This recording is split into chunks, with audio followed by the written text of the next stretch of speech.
Have you ever wondered how a seemingly innocent doll could harbor such terrifying secrets?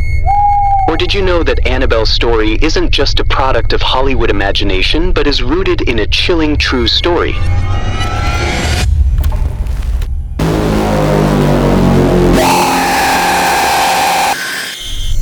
Before Annabelle became a big-screen sensation, her tale was one of real-life terror and danger. Tonight, I'll take you through the gripping true story of Annabelle, a doll so cursed that keeping it in your home could lead to disaster. On this journey, you'll uncover shocking truths about her origins, the horrors she unleashed, and why she had to be locked away forever. But before we begin, don't forget to subscribe to our channel so you don't miss more spine-chilling stories. And be sure to watch until the end. You won't want to miss how this terrifying tale unfolds.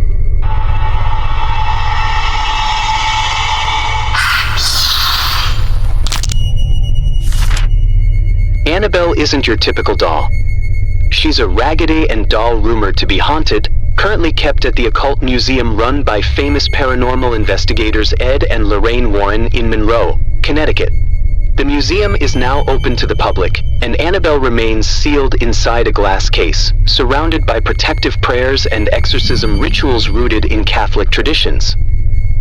She was moved there after multiple reports of sightings, disturbances, and even attacks in the 1970s. While the fictional Annabelle in the Conjuring universe is portrayed as a scary antagonist, the real-life Annabelle is believed by many to be even more terrifying. What makes Annabelle dangerous is her ability to cause harm, especially when she feels cornered or threatened. The spirit inhabiting the doll is said to be incredibly sensitive. Witnesses have claimed that Annabelle's aura can shift from calm to aggressive, or even evil, depending on her surroundings and interactions, and these changes happen fast. It's as if the doll has emotional reactions similar to a person, especially under stress. The entity inside her is believed to have deep, unresolved trauma that's turned into something deadly when provoked. Over time, what used to be a comforting, harmless-looking doll has become a vessel of unimaginable evil. One of the scariest incidents happened in the 1980s when some people mocked Annabelle and the Warrens, accusing them of making up the whole story to fool the public. Among these skeptics were priests and doubters who taunted Annabelle while she was locked in her glass case at the museum. They dismissed her as just an ordinary object incapable of doing harm. But shortly after, they faced terrifying consequences. One priest had a near-fatal car crash, and another visitor mysteriously died in a motorcycle accident after provoking and mocking Annabelle. Stories like these suggest that Annabelle reacts to the negative energy directed at her, almost like she's taking revenge on anyone who disrespects her. The behavior of the entity inside the doll shows that it has emotions and a volatile nature, becoming more dangerous in hostile or disrespectful environments. Like a person, it seems capable of sensing insults or threats, responding with chilling acts of vengeance. These incidents reinforce the idea that Annabelle isn't just a doll. She's a vessel for something deeply evil, a force that thrives on fear and chaos.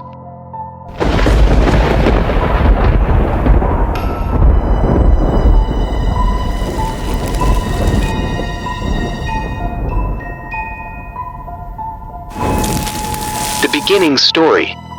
In 1970, a mother bought an antique Raggedy Ann doll from an antique shop. The doll was meant to be a birthday gift for her daughter, Donna, who was 28 years old at the time. Donna was a nursing student preparing for graduation and lived in a small apartment with her roommate, Angie, who was also a nurse. Happy with the gift from her mom, Donna placed the doll on her bed as decoration and didn't think much of it. Like most young women back then, Donna had a habit of using dolls as room decor. However, not long after the doll was in their apartment, Donna and Angie started noticing something really strange and creepy. The doll seemed to move on its own. At first, the movements were barely noticeable, just small changes in the doll's position. But over time, the movements became more obvious.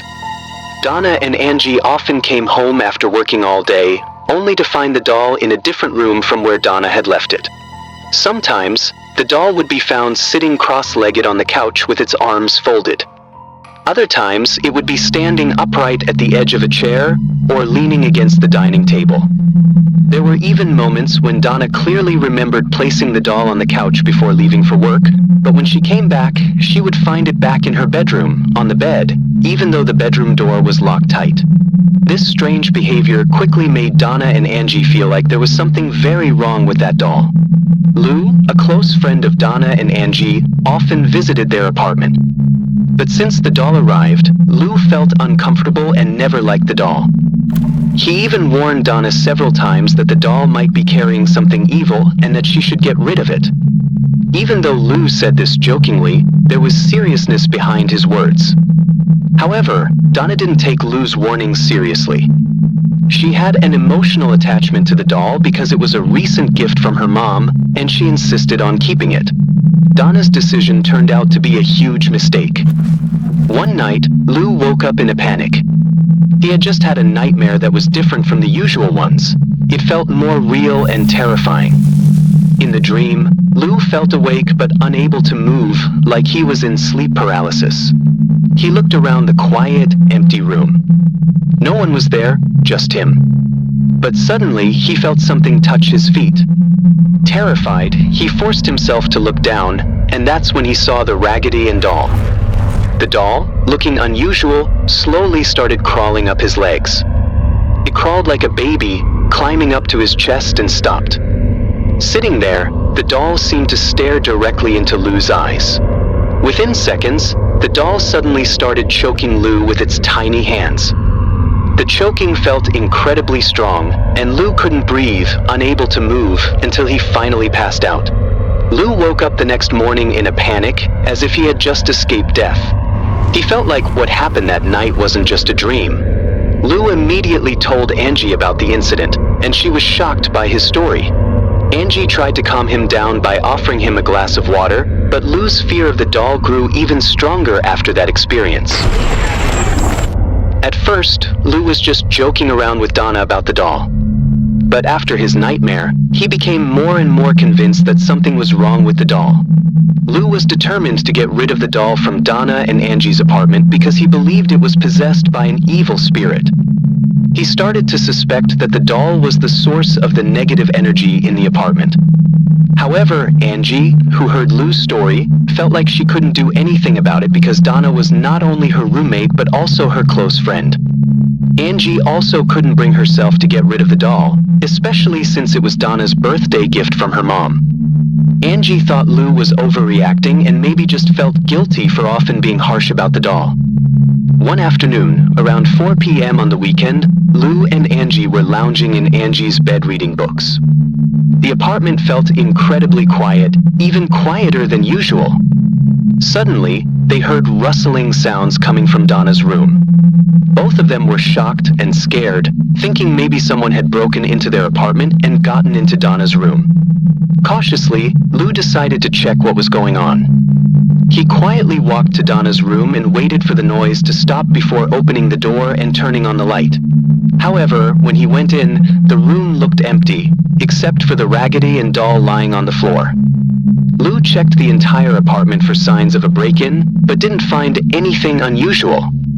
When he went back to Donna's room, he approached the doll. That's when he felt an incredibly strong presence, as if someone was standing behind him. He quickly spun around, but there was no one there. Lou felt terrified and panicked. He rushed back to Angie's room, but suddenly felt a burning pain in his chest. When Angie checked his chest, she saw scratches that looked like they were from a wild animal.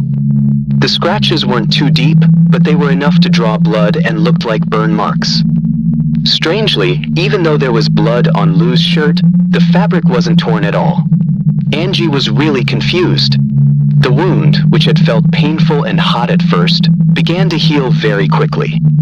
By evening, half of the wound was gone, and by the second day, it had completely healed. When Lou told Donna about the experience, she just laughed it off casually, even though Angie and Lou were more convinced than ever that the doll was bringing in bad energy. The tension grows. Not only could the Raggedy Ann doll move, but it also started writing. About a month after the incident, Donna and Angie found creepy messages written on parchment paper. The messages said, "Help me," in handwriting that looked like it belonged to a little child.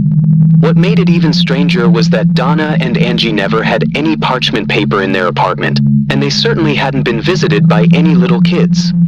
From that point on, Donna, Angie, and Lou were sure that the doll was truly haunted. Lou and Angie kept trying to convince Donna that the doll was a real threat that couldn't be explained logically.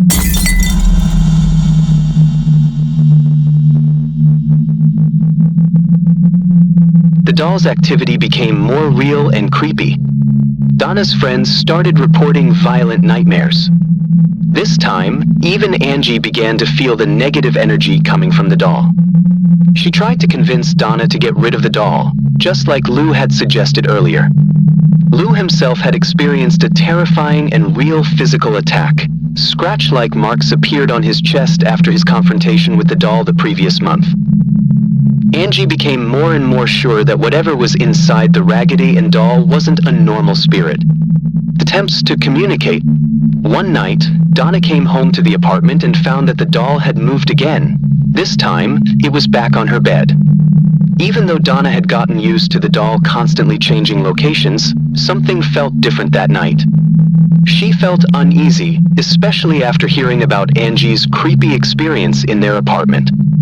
When Donna checked the doll, she noticed something strange. There were red marks, like blood, on the doll's hands and chest. The red liquid appeared out of nowhere. Scared and feeling desperate, Donna decided to talk to Angie, and they agreed to seek help from an expert. Not knowing where to turn, they eventually contacted a medium to perform a spirit summoning ritual. During the ritual, the medium introduced Donna and Angie to a spirit named Annabelle Higgins. According to the medium, Annabelle was a little girl who had lived in the area before the apartment complex was built. Annabelle was said to have died at the age of 7, and her body was found in a field that became the apartment complex site in the 1940s. Annabelle's spirit explained that she felt comfortable with Donna and Angie and wanted to stay with them.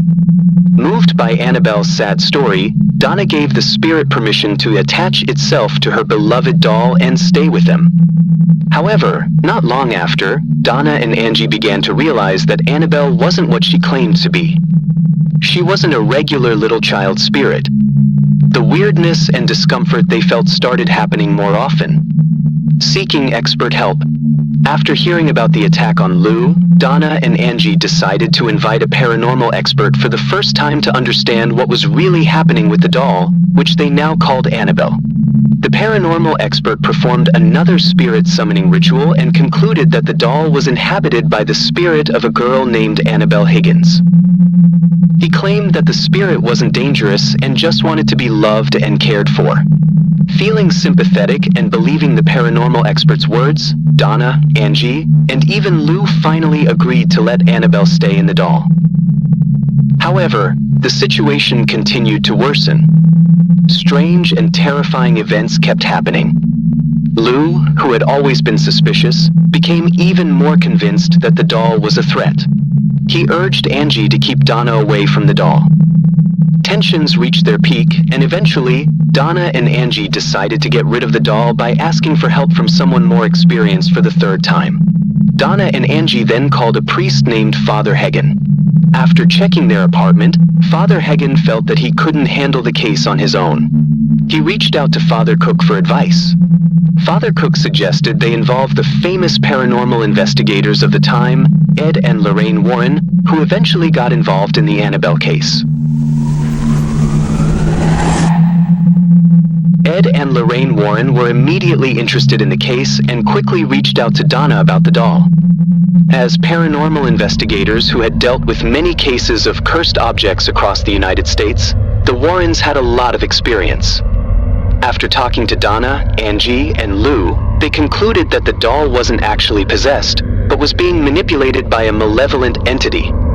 Spirits can't possess inanimate objects like houses or toys. They can only possess humans. However, spirits can attach themselves to certain objects or places and use them to get attention. In Annabelle's case, the spirit manipulated the doll to create the illusion that the doll was alive, with the intention of drawing the owner's attention. But the real goal wasn't to attach itself to the doll, but to possess a human and exploit their emotional or mental vulnerability. The spirit, which was actually a non-human evil entity, was in the early stages of infestation. At this stage, the entity used the doll to move mysteriously around the apartment through a form of teleportation. The goal was to draw attention, spark curiosity, and eventually provoke emotional energy from the people living there. Unfortunately, Donna and Angie made a huge mistake when they invited a medium to communicate with the spirit. The evil entity took advantage of the situation by pretending to be a little girl named Annabelle Higgins. During the seance, Donna kindly allowed the spirit to stay in their apartment through the Raggedy Ann doll. Historically, demons are known as negative entities that bring destruction. In this case, the negative phenomena kept happening. The doll moved on its own, disturbing handwritten notes appeared, blood drops on the doll, and even physical attacks on Lou. The scratch marks on his chest symbolized that this entity was dangerous. If things were left unchecked, the entity could escalate to full human possession, leading to mental chaos or even death. After a thorough investigation, the Warrens decided that Donna and Angie's apartment needed to be cleansed. They asked Father Cook to perform an exorcism prayer throughout the apartment. The ritual aimed to fill the space with positive energy and divine power, rather than directly banishing the evil entity. As a precaution, Donna requested that the doll be taken away by the Warrens. The doll was then placed in the back seat of their car. Ed Warren decided to avoid highways on the way home, anticipating possible interference from the entity that might still be attached to the doll. His suspicion proved to be right. Throughout the drive, they experienced multiple disturbances. The car would lose control, the power steering and brakes wouldn't work, and they almost got into several accidents. Ed eventually sprinkled holy water on the doll and made a sign of the cross, which immediately stopped the disturbances. Life at the Warren home. Once they arrived at the house, Ed placed the doll in a chair beside his desk. At first, the doll would often be seen floating before falling down and staying still. But in the following weeks, the doll started moving around. Even though it was locked in the outside office building, it would frequently be found back inside the house, sitting in Ed's favorite recliner. Annabelle also showed hostility towards any priest who visited the Warrens' home, even throwing objects at them. These occurrences reinforced the Warrens' belief that the doll was truly inhabited by a very dangerous evil entity.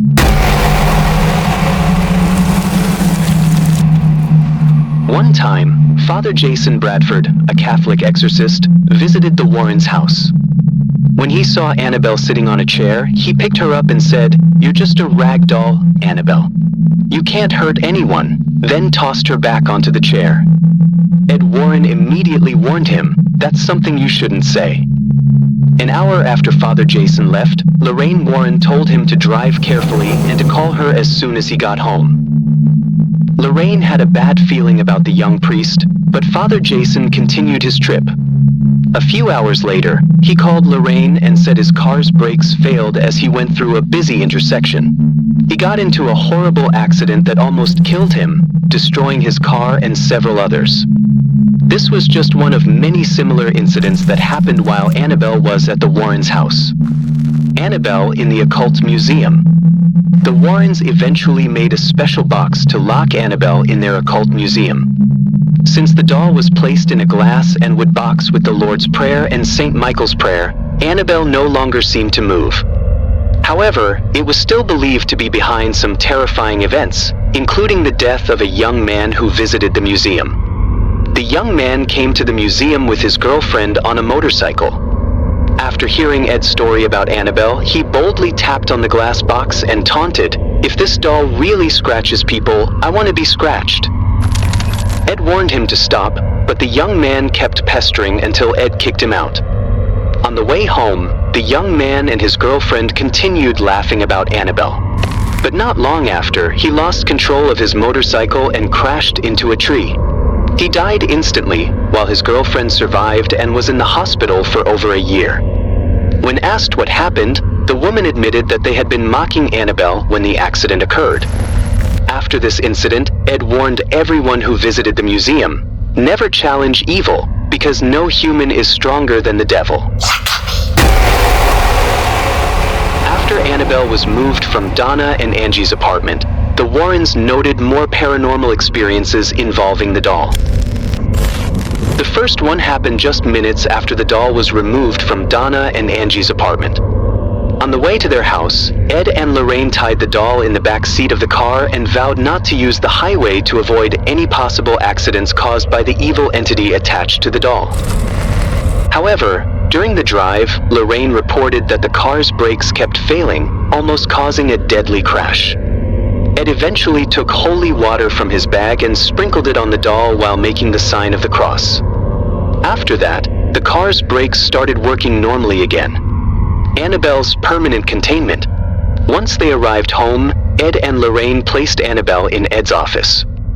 At first, the doll was reported to float and move around, even when it was locked in the office of an outside building. Because they felt unsafe, the Warrens decided to lock Annabelle in a special glass and wood box. The box was equipped with prayers to prevent the evil spirit from getting out. Ed regularly prayed over the box throughout his life to ensure the evil entity stayed trapped. Although Annabelle no longer appeared to move since being locked up, it was still believed to have the power to affect or haunt anyone who dared to challenge it.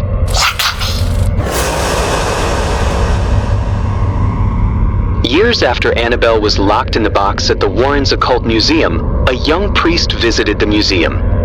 He mocked the entity inside the Annabelle doll and dismissed the stories shared by the Warrens. Ed Warren warned the priest to be careful and not challenge the doll, remembering the tragic incident with Father Jason Bradford. But the young priest just laughed it off. As a result, on his way home, he got into a serious accident that nearly cost him his life. The priest admitted that before the crash, he saw Annabelle's shadow through his car's rearview mirror. The doll appeared to be sitting in the back seat as if watching him. The news of the accident deeply shook Ed, who felt that the tragedy was a direct result of the priest's reckless actions. The story that was never fully revealed. For years, the Warrens kept sharing terrifying stories about Annabelle as proof of the evil power attached to the doll. But none of these stories could be fully verified. The identities of the young priest and the motorcyclist who had been victims of Annabelle were never revealed to the public. According to the Warrens, they chose not to disclose them because they felt ashamed of their reckless behavior. The same goes for Donna, Angie, and Lou, the first 3 victims of the Annabelle doll. They only shared their experiences with Ed and Lorraine, never making them public. The main source of the Annabelle story comes entirely from Ed and Lorraine Warren's accounts. After they passed away, the story of Annabelle was adapted into a popular horror film by Warner Brothers' The Challenge in the Modern Era. A few years ago, a popular YouTube channel, BuzzFeed Unsolved, with host Shane Madish, tried to challenge Annabelle. Shane openly provoked Annabelle to kill him. The result? Shane is still alive today, raising doubts among skeptics about the doll's power. Do you dare challenge Annabelle at the Warrens Paranormal Museum? If you think you're brave enough, visit and prove it for yourself. Don't forget to check out similar stories on the I Felt the Dark channel. Join our community by hitting the subscribe, like, or share button with your braver friends. If you have any interesting stories about haunted dolls or objects in your home, share your story in the comments. See you in the next video.